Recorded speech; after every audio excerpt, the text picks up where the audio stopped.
Namaste, and welcome to this continuation of our book talk with Mr. Prasenjit K. Basu. PK, welcome once again. And we had such a fascinating recording already on your wonderful, stimulating book, beautifully written, very well scaffolded with data.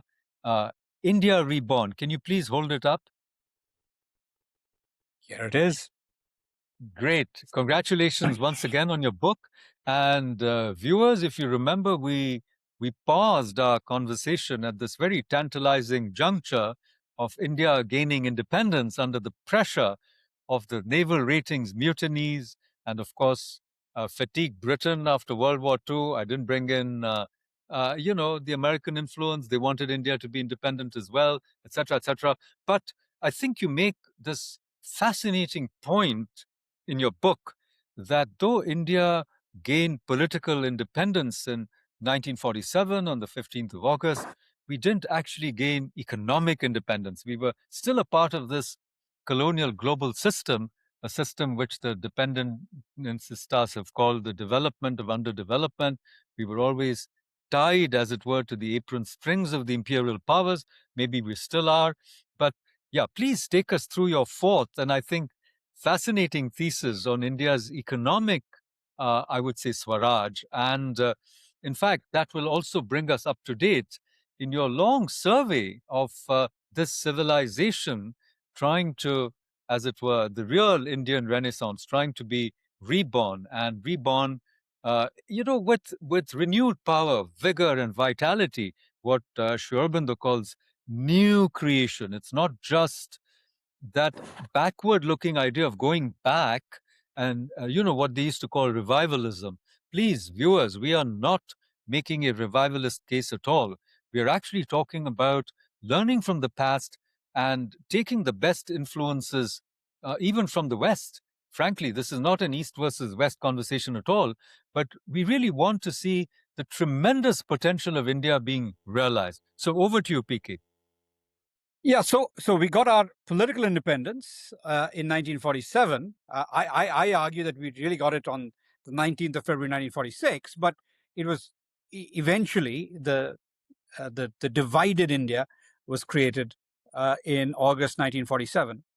But we didn't get economic independence at that point. At that point, what we had was political independence, but with an economic structure that was based on British control of the financial levers, and also of governmental control of the entire system, inherited from the extreme control regime of the Second World War. And then India made it a lot worse, I would say, in the 1950s. 1956 Industrial Policy Resolution basically began to deepen the state's control of what Nehru called the commanding heights. Also, the nature of administration. The ICS was renamed IAS, but in fact, even today, I would say the structure of governance in India is colonial. If you go to rural India, if you go to the districts, the district magistrate is a little British lord or lady, and the only person that he or she is beholden to some degree is the chief minister of the state. When the chief minister of the state arrives, then they stand to attention. But that again is really continuing the British colonial structure, and then these folks who spend 20-25 years in the districts, in the mufassals, administering the colonial system, arrive at the center. They spend 3 years in a particular bureau, and by the time they learn, by the time they develop any expertise, they are moved somewhere else. So I'd say this structure, this colonial structure, is still holding us back to some degree. But the extreme controls that were put in place during the 1940s and 1950s were essentially dismantled in, I'd say, for agriculture. A lot of that was dismantled by Lal Bahadur Shastri when he introduced the Green Revolution. So that began, the economic freeing of agriculture and farmers to a large extent began in 1965 under Lal Bahadur Shastri ji. And then we had the major structural economic reforms that freed up industry in uh, in 1991, July 1991. And for that, the credit really goes to P.V. Narasimha Rao.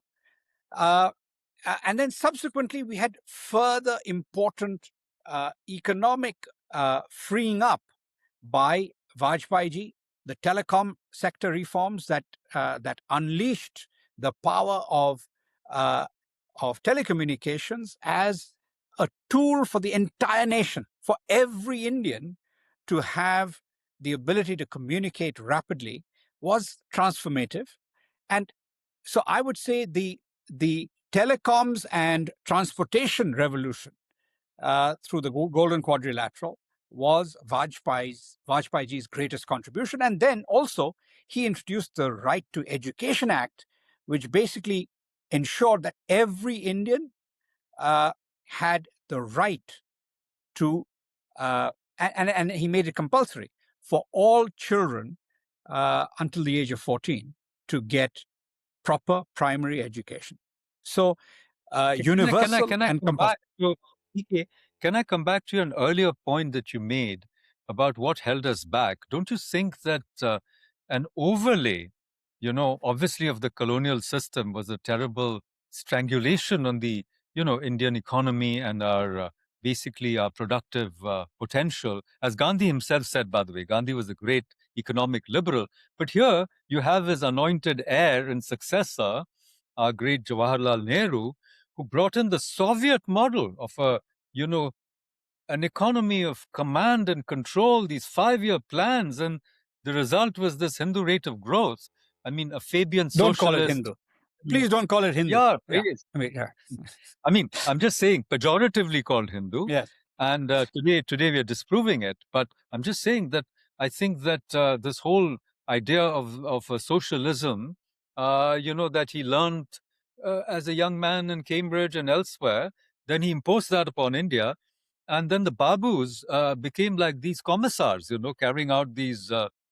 So please, can you tell us a little more about the detrimental impact of Soviet style, whatever socialism, which of course in India we had a mixed economy because our capitalists never completely capitulated. And there was So the Bombay Plan, as you remember, when they yeah. became, under Bajaj, they became active collaborators, with Nehru's vision of India. So I think it's important to understand that uh, Indian capitalism survived through a lot of this. So in the 1830s, you had Dwarkanath Tagore. Uh, in the 1840s and 50s, you had Baijabai Shinde. So you've had these great captains of industry and commerce and finance that existed even during the British period. And then you had, of course, Jamshedji Tata and V.O. Chidambaram Pillai. And, so you had a whole slew of great commercial and financial actors who kept India's autonomy alive. But they were subject to extreme control. And these Birlas, controls were Birlas. Birlas too. No doubt, the Birlas. Now they were subject to extreme controls, and the controls were made a lot worse by the imposition of a Soviet-style planning mechanism on top of the World War II era control regime.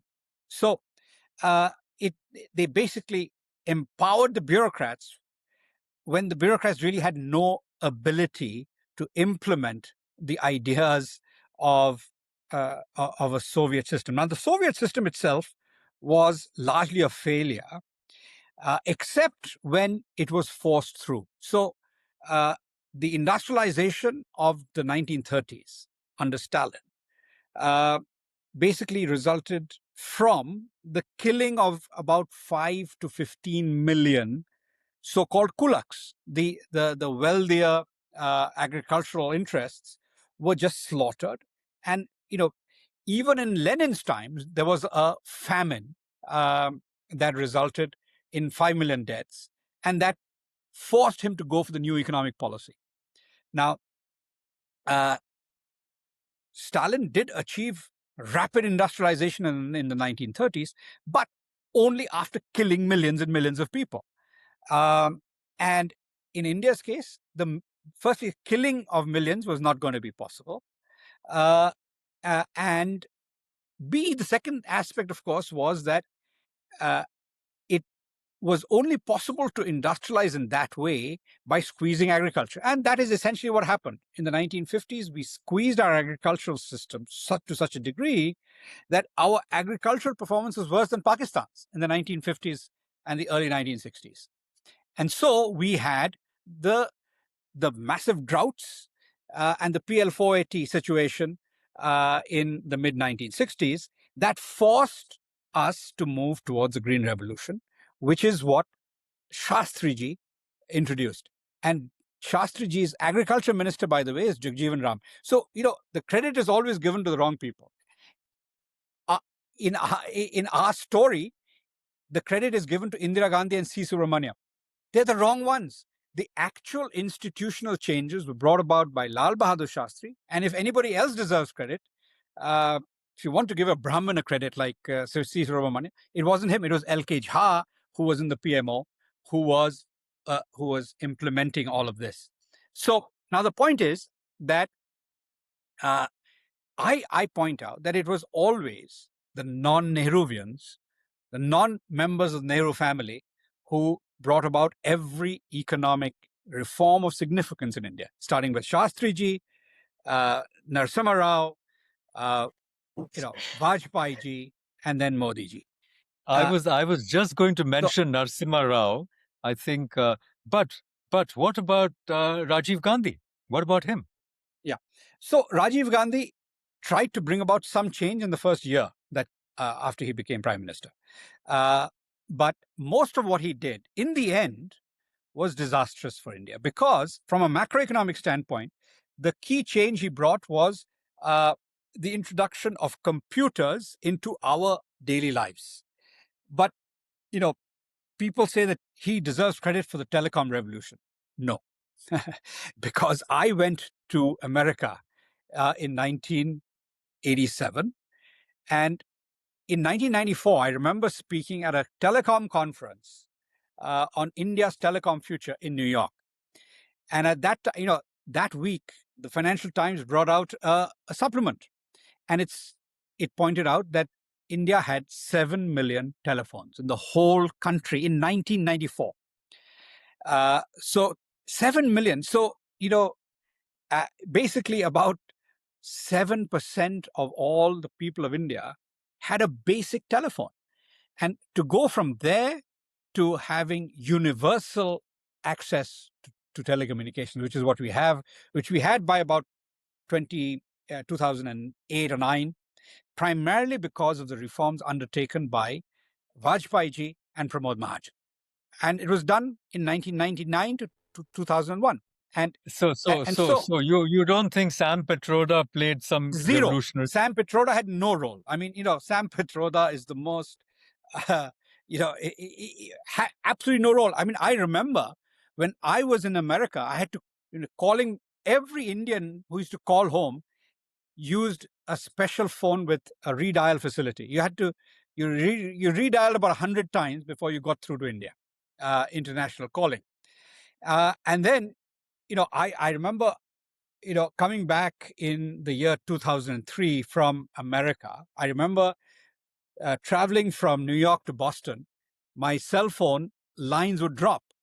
And then the following week, I went to my tea estate in North Bengal, and I had a perfectly clear line. I could talk to anybody or anywhere in the world using my mobile phone. So that Exactly. is what, I'll bring in a little that anecdote. revolution. When we were growing up, in the entire neighborhood, that whole colony where we lived, there were only 2 homes with telephones.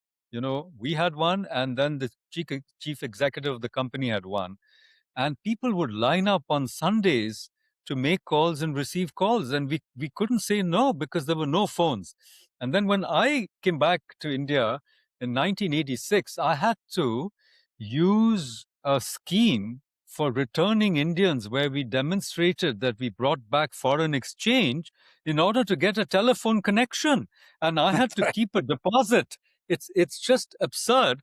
And yet, I must say, due credit, whatever, Petroda and Mr. Gandhi, Rajiv Gandhi, they did open up the telecom sector quite a bit. And then phones, you didn't have these humongous waiting lines. You could actually go and, get yourself a connection.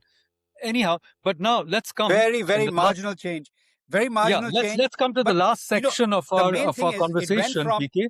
Let's just come to 20, the Modi era. If yeah. you can just tell us the sort of incremental from incremental to exponential changes that happen in the Indian economic sector in the since 2014, and we'll close on that, and we'll come back to you in another episode. So the key thing is what I call democratization of economic opportunity. Democratization in the sense that, in a country where, you talked about incremental changes in telecoms, but as late as 1994, there were only 7 million phones in the whole country. As late as 1998, there were only about 15 million. So to go from 15 million to a billion phones, where everybody in the country has a phone, and some have more than one, many have more than one. That is the transformation. That is democratization of communication access.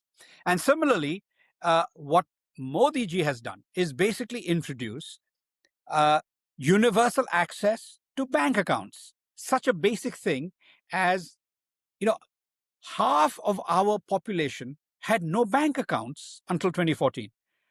More than half of our people in rural India, about 60% of people, defecated in the open.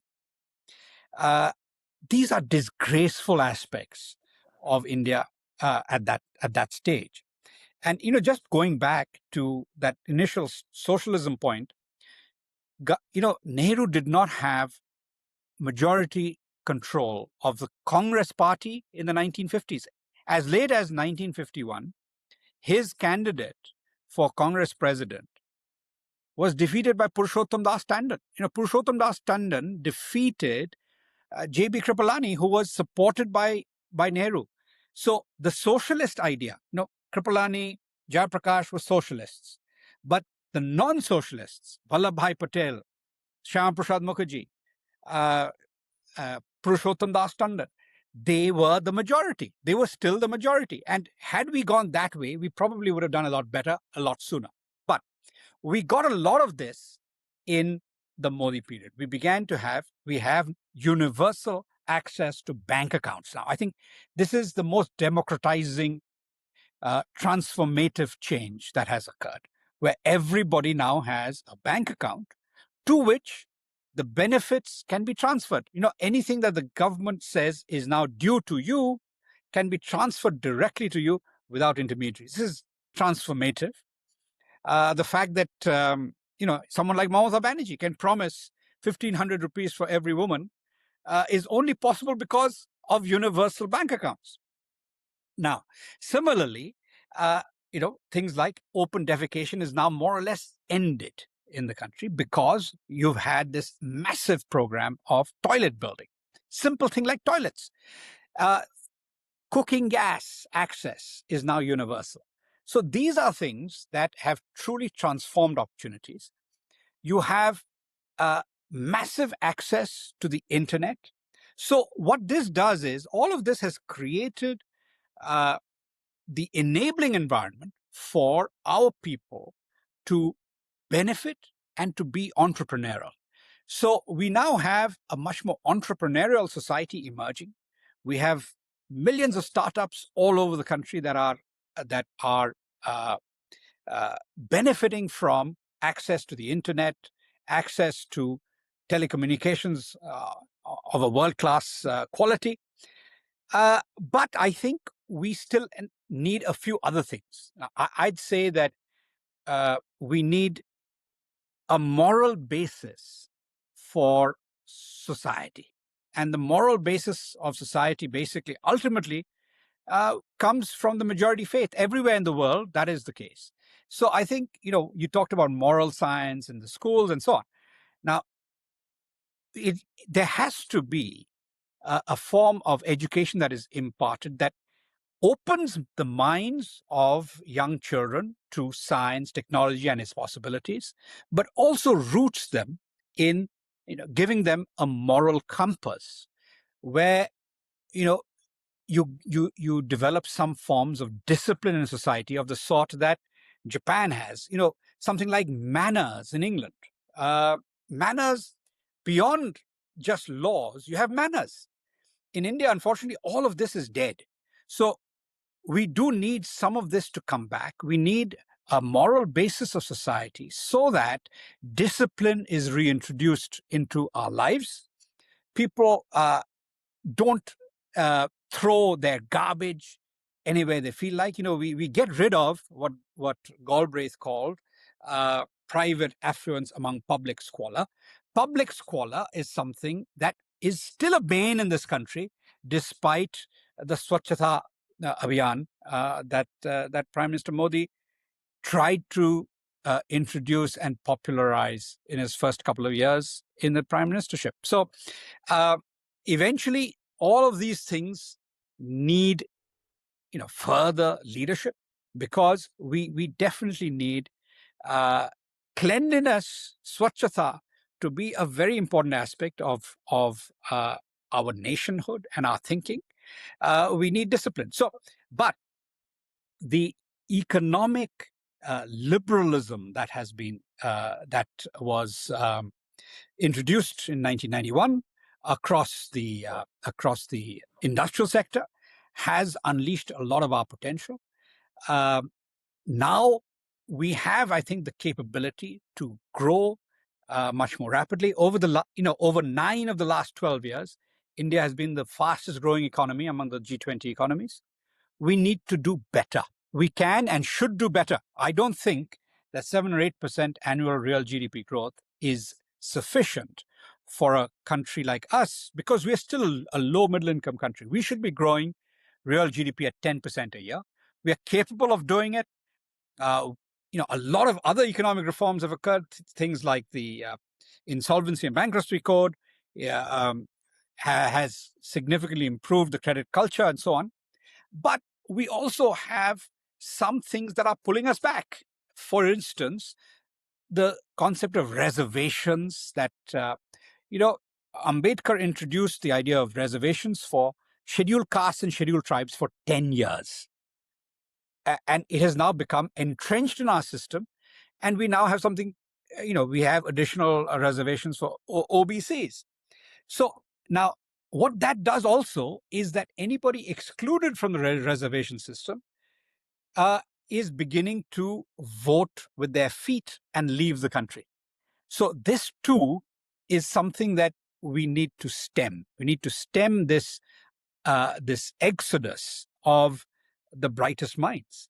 And in a sense, we have them as a deposit overseas that we will hopefully be able to get back. But they cannot be a deposit forever. If they are deposited overseas for 2 generations, they are lost. So the idea that, so we also need to make our country attractive enough for the diaspora to want to come back in droves. And I think the challenge of the next 10 or 20 years is to attract the diaspora back, especially at a time like this, when there is a pushback against immigration in America, in much of Europe. Nigel Farage is going to be the next prime minister of the UK, most likely. So you basically have a pushback against immigration in the rest of the world. We should be able to attract our best back. So we need to create an environment that attracts them back, that makes it attractive for them to want to invest more in India than in the countries of their current domicile. So that, I think, is the challenge for the future. And if we do that successfully, we'll be growing 10 or 15% a year in real terms, and we will truly become a Viksit Bharat. I think we are well on the way to doing that, but we can accelerate the process if we get a few other things right. Thank you. That was fascinating on that optimistic note of a different kind of Gharwapsi. Thank you, PK. Please hold up your book one more time. Viewers, please get this book. It's available on Amazon. It's available on the Blue and Ink channel. We'll put links below when this podcast is live and it goes on YouTube. And PK will join you. I hope you'll join us rather another time to continue this fascinating conversation. Thank you so much, and good luck with this book. Thanks and a lot. in your tremendously, I think, useful and stimulating intellectual as well as other pursuits. Thank you so much. Thank you. Thanks so much, Makarand. Great talking to you, as always.